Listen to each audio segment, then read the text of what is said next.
Hey, what's up? It's AJ, and this is the Social Culture Show. Today I have a lot of guests with me. I have Frankie, Shayla V, Shelton, Chelsea, and Xavier.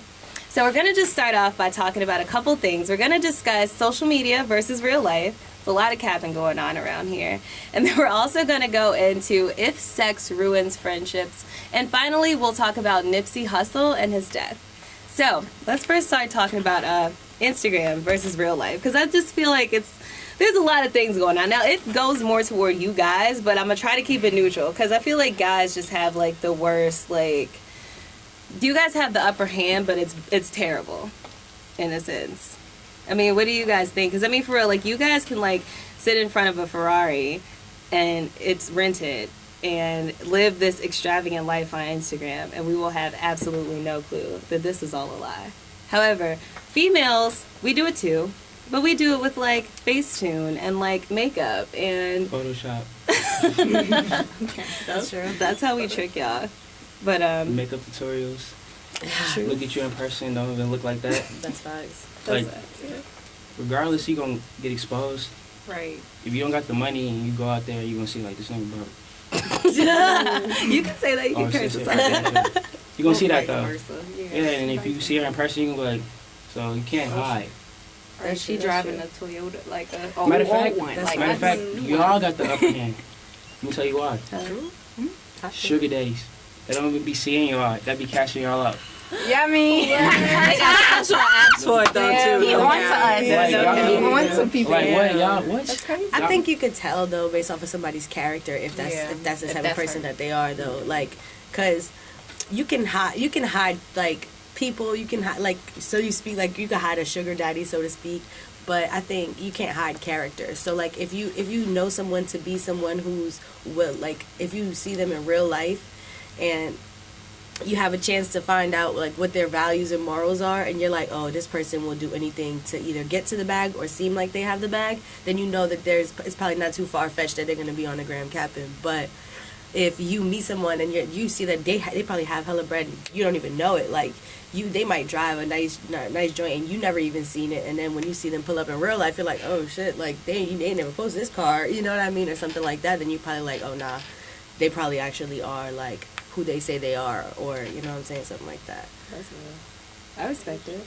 So at the end of the day, I guess, can we conclude that everyone is Instagram capping? Like, until you see them in person. Yeah. I mean, Instagram is a highlight reel anyway. If you think about it, like it's like your resume, you know, like exactly. and not to that deep of a sense, but like when you talk on your resume, like you don't say, oh, I be clocking in at 9:05, or you know what I'm saying? Like you don't really say those things. You kind of just highlight what's good about what you have going on. So you're not gonna put your dirt out there unless that's your MO for your page. Some people that's how they get their attention, get their views. It also depends on like what you're using it for though, because like I know people that make a lot of money off of capping. You know what I'm saying? Off the gram. Straight like that. I didn't know that. Like if I'm on the gram and I'm showing you like a whole bunch of like stuff that's not mine, like rented items, I'm in Airbnbs, I'm in foreign cars, and then like I throw a course out there and be like, listen, follow me. This is the way. And based off of what you see, then I take these trips. Now I'm gonna sell you like a whole bunch of like logical information, and then like now you're gonna pay me for them purchases. Now I didn't turn cap into reality. So it depends on like how you know what I'm saying, use it. Use a gram. Some girls do it. Like, a lot of girls. A lot of college girls do it. Yeah, like benefit. Like I don't know, have a line, clothing line, Photoshop, and make their body look good. Like workout courses, like all type of stuff. Like you go ham. You want to know who really be capping? This is like left, but a lot of boutiques be capping. Instagram boutiques out in LA, like they all get their stuff from the same places in China or the same vendors or whatever. You go in, they're all selling the same outfits with no tag on it because you know they're all from the same spot. They put their own little tag on it, and it's cheap. It's you know what I mean, and it's all because they have a nice little Instagram reel of their models and a nice background and all that. It's all the cap. That's true. Captains of cap. Yeah. So I guess you can turn capping into a reality though. Like you can capitalize off capping. Like legit capitalize. Yo, capitalize off the cap. It's crazy. Hey, so moving on, we'll talk about, does sex ruin friendships? Now, I went on Instagram and I asked this question, and I got a lot of feedback about it. I feel like more people said no than yes. In my opinion, I do think it can ruin a friendship because feelings become involved. Like, I feel like if you have sex more than once, you can have sex one time and be alright. Like, if it's good or bad, like, you can have sex that one time and it'll be just like, you know what, we just won't do that anymore, okay? Let's agree we'll stay friends. Like, we might be able to talk about it, reminisce a couple times, but it ain't gonna happen. But if you keep having sex, like, you're gonna feel some type of way. I think I've been on both sides of that. Okay. Like, for example, a person that took my virginity was actually a friend of mine. And we never had a relationship after that. We never had a relationship leading up to that. And it wasn't something that, like, we brought up later, but the way I looked at it, just because in that isolated incident, I was like, I wanted to be someone special that I didn't want to throw in the trash later. And he ended up being like a good friend of mine for years after that. And we're not like really friends now, but it's not because of that. It's just because life, you know. But so I think it does depend, like you were saying, like there's definitely boundaries, and also how mature you guys are, because you know, and how honest you are with yourself. Because I think that some people will tell themselves, oh, I don't have feelings for XYZ, or I may not be, oh, this is not really what I want. But in reality, like, that was what you wanted the whole time, but you're okay with settling with whatever you're getting. Right. But I think it could go either way. It just depends on the dynamic between the two friends. But I don't think it's worth risking if it's a really, really true good friendship. Because you can have sex with, like, anyone if you're not deciding to commit to that long term. Right. Because you can commit to a friendship long term. True. I don't know. Like, I just feel like personally, sometimes shit happens. Like, sometimes shit just goes down. Right. And like, I mean, I feel like I slept with a friend that, like, we're still friends to this day. And it's just like, I mean, and it might not have started off with us just being friends. Maybe we were interested in each other in the beginning, and now we're just friends. You know what I'm saying? And I feel like you can set your own boundaries. Like, it's situational, you know? Yeah. Like, you It wake up. depends on the situation. That's what I feel. Yeah. I guess what would be appropriate situations where you could see yourself, like, I guess, blurring the lines of friendship and it still turning out okay afterwards?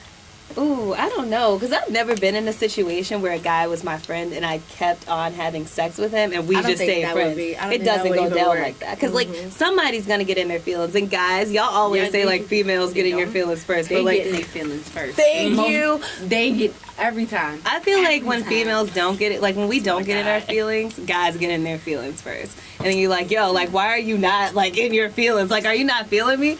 Like, you're a guy, you know, what do you think? That's how I play it, if you know, because they'll get in their feelings. I don't know, because I've been in a situation where that's all it can be. You know what I'm saying? Like, there is no relationship. You know what I'm saying? Like, it's a real sticky situation, so I'm not going to talk about it. It's mutual. But it's not going to be anything more than what it is. Did he get in his feelings, though?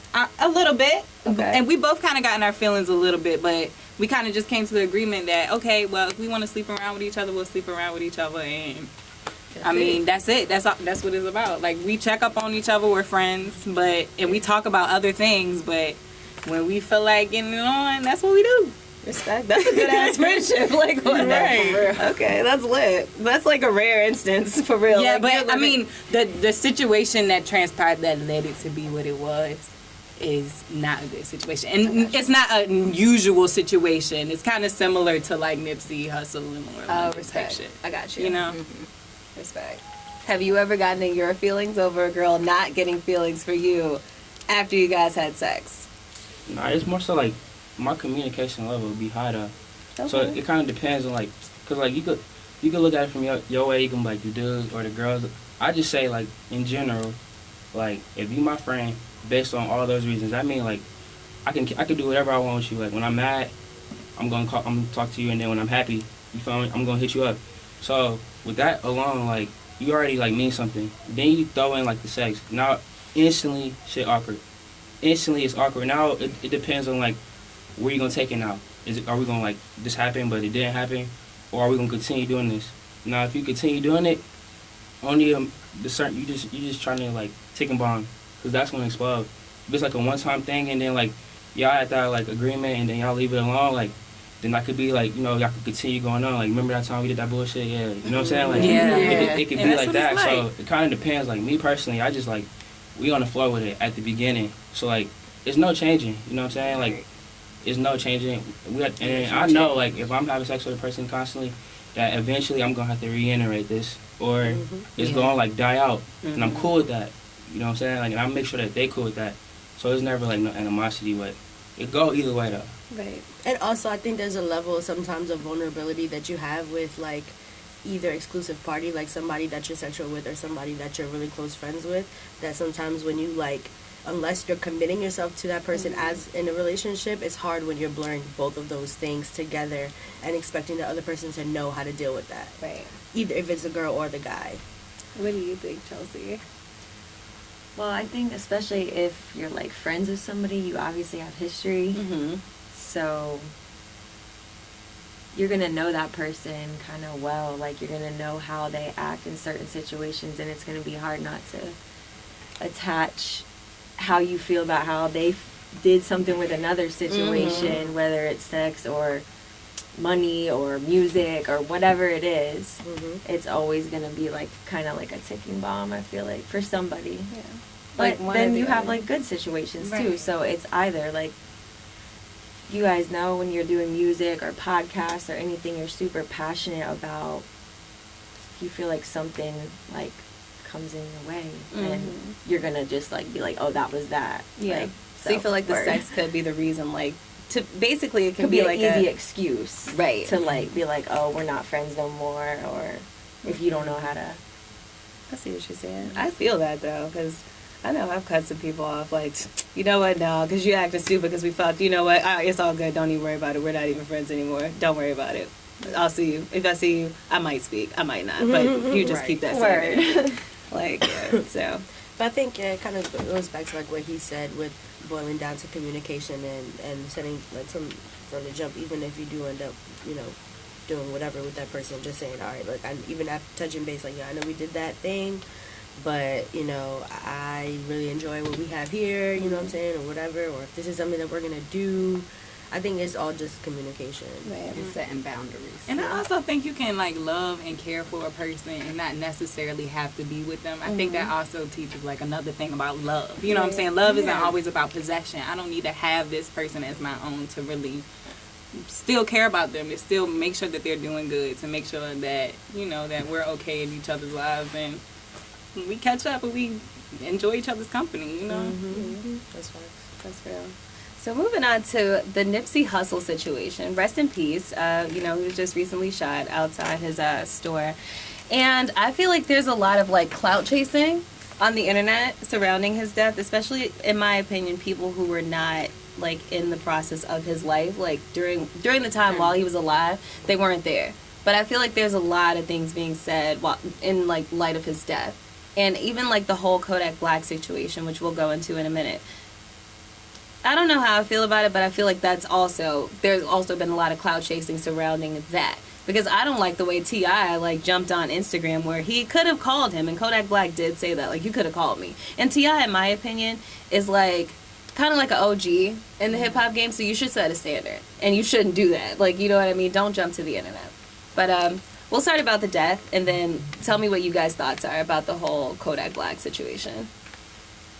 Well, one, I would say, like, speaking personally, like, as an actual artist as well, like, I make music too, and looking back on, like, his legacy and what he left behind, not only music-wise, but how he impacted his community and the messages that he spread and everything that he did for everyone else, down to, like, regular people that weren't even fans of his music and didn't know anything about his music.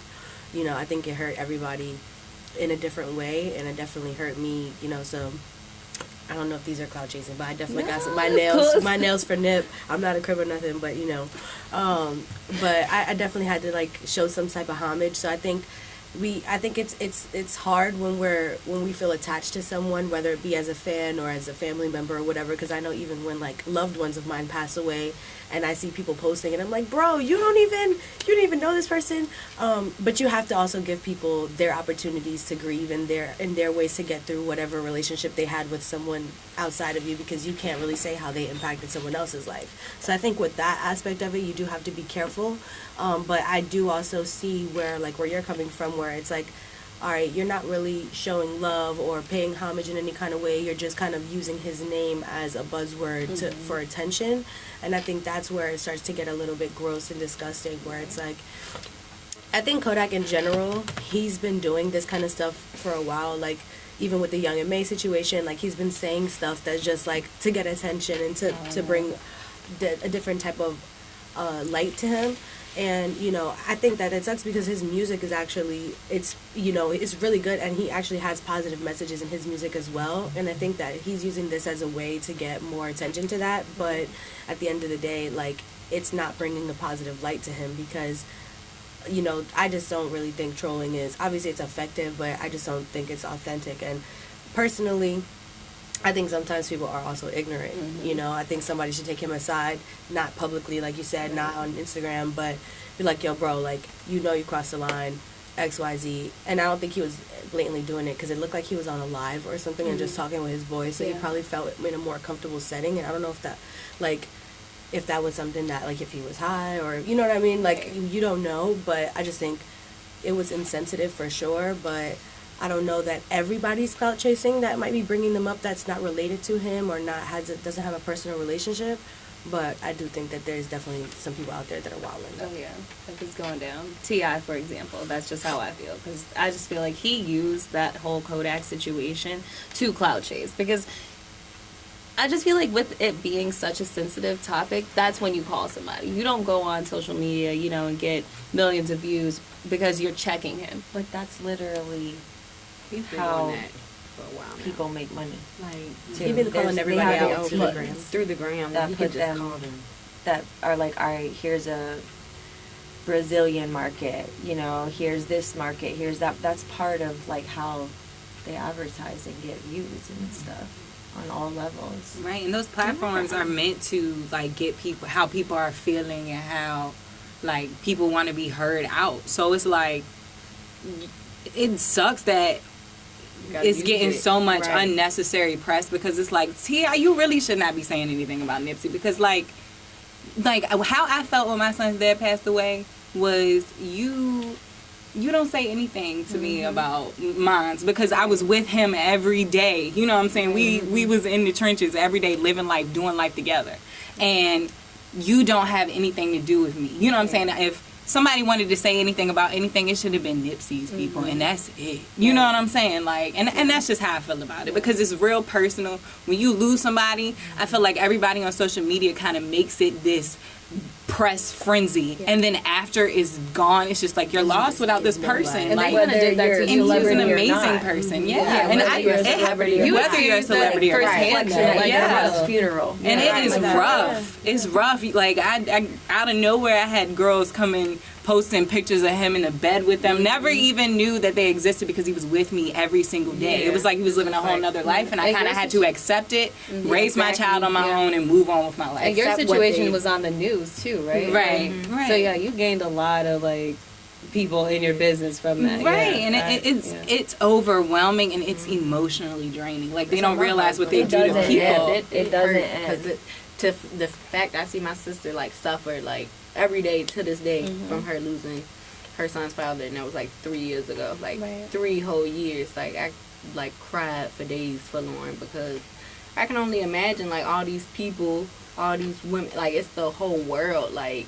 and the fact that she has like no really support. People are like bashing her. Right, she lost her best friend, her everything. But think about this, like, even you, like, years later in that situation, like, where are all those people that are posting on the gram now? Right. Have they checked on your loved ones? Have they sent your son anything? Any like, gifts? you know what I mean? And there was Stuff one like girl, that. Michelle, and I want to say Michelle Rawlins so much. Michelle Rawlins, she came to me and she loved me. She gave me so much love, and she passed away earlier this year. Man. And her sister and her family, rest in peace. Michelle Nicole Rawlins, they reached out to me, and she has like a GoFundMe thing on her page.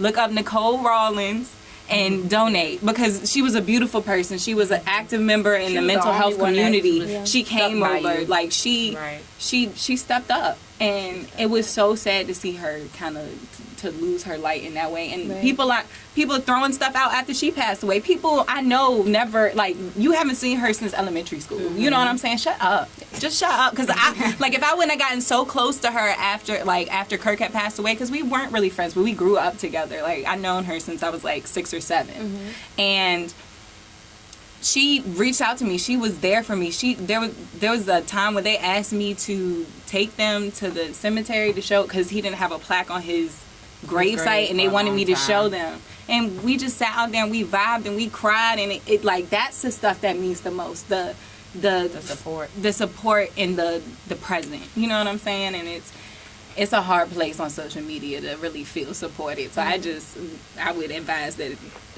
his family just stay off of social media, because it's a lie. It's a whole lie.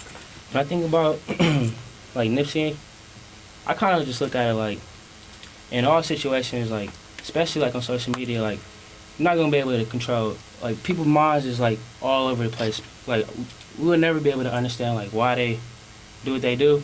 But like, far as like with Nipsey though, I just look at it like people die for a reason, like a cause or something. Like Trayvon Martin, like, plenty of people died, you know what I'm saying, because of like what he was went through, but he just happened to be like the person to be like the picture of it, of like a cause. It's not really like, you don't even know him, but like, he stood for something. So even whatever type of press, even if you don't know Nipsey, you can look up him, and then you look at like what he left, and then that's why I look at him like, damn, he was able to do that at 33 years old. So he died at 33, and then was able to like to leave like this impact, like, legend. You know what I'm saying? It only took him 33 years to like be a legend. So now, however like the name go up, like, some people is on some thing like, damn, lost my favorite rapper. Some people looking at Lauren's situation like, damn, my loved one. Like, I connect with it that way. Like, he got a universal connection, and that's why I just believe like he gonna always be like, that's his effect right now. Like, on Virginia, he from like the West Coast. In Virginia, like, they had like a little thing on Monroe Park where like people like, man, and for you to like die and like leave that impact with no matter what you did, like, and like have that, I'm looking more so like, damn, like, I make sure like however many years it take me, like, hopefully like I leave that, like, when I'm dying, like, you could look up him and you're not gonna see nothing negative. You're gonna see all positive. Like, no matter what the people saying, like the little grieving stuff that people go through, like to get through whatever they gonna get through, we're not gonna remember that, but like years on the line, definitely gonna remember like what he did and like what he left. So with that just being said, like, that's all I look at it like, you know what I'm saying? I'm like, oh, Nip, like, damn, you got the world going crazy. Right. You know what I'm saying? Like when you die, everything, people coming together, but like, people at the end of the day, when you look at him, you just make you want to just do more. You know what I'm saying? Just, people from his community looking at like, damn, that was my only help, or somebody else looking at like, I got to be that too.